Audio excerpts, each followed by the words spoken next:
Hello again, folks. How is everyone out there in YouTube land doing today?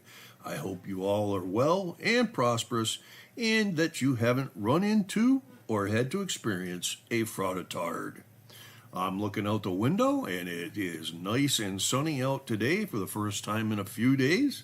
Audrey, I am pleased to hear the weather is nice outside in Tennessee. It is a shame that you have not found the time to get outside and enjoy it instead of just looking out the window. Maybe you will get a chance later on? And at this time, I have decided to call out Auditing Mabton.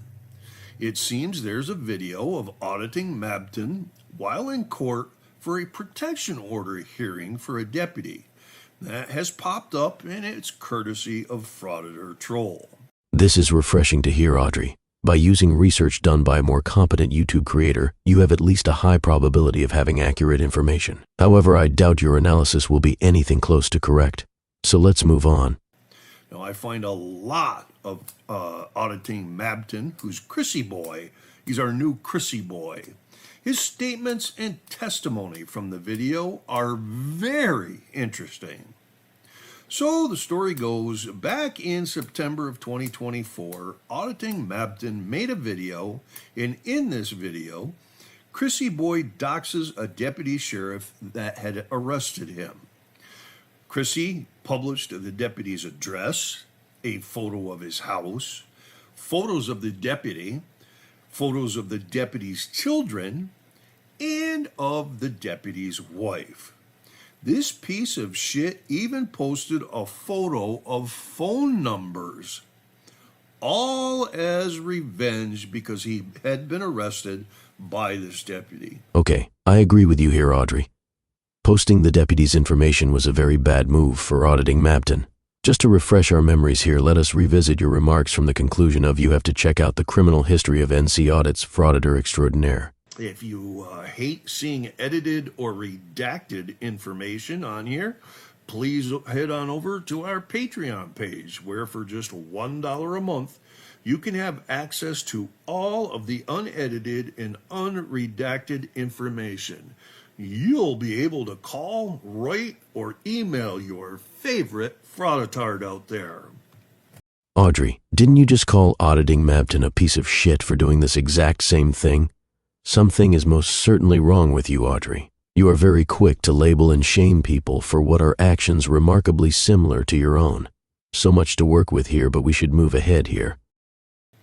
Chrissy Boy even went as far as to file a complaint on the deputy for choking him out, even though there is absolutely no proof that this occurred. But that doesn't matter to Christopher, no. So I remember seeing Christopher's video doxing this deputy, and I decided if it was okay for Christopher to dox the deputy, it would be okay for me to make a video and dox Christopher. Audrey, are you serious? I find this to be a very juvenile outlook on things. So on September 8th, 2024, I published that video on Chrissy Boy. Within hours, the frauditard crybaby privacy struck my video and was successful in getting it removed, as you can see. Now, I fought YouTube tooth and nail over Chrissy Boy's privacy strike, and I even filed several complaints against the Auditing Mabton channel and Christopher himself, all to no avail. My video remained removed from YouTube, while his video, doxing a law enforcement officer, was allowed to remain published. So is that it, Audrey? YouTube did not agree with your assessment of the situation. Did you at least consider that maybe you were wrong, Audrey? I even went as far as to write a letter to YouTube's law department over this. Nothing worked. And as of today, that video by Chrissy Boy remains published on his channel, but no one can do a video doxing him or he's going to go crying to YouTube. I just cannot get over the hypocrisy of these so-called journalists, First Amendment freedom fighters. Audrey, I propose a differing viewpoint here.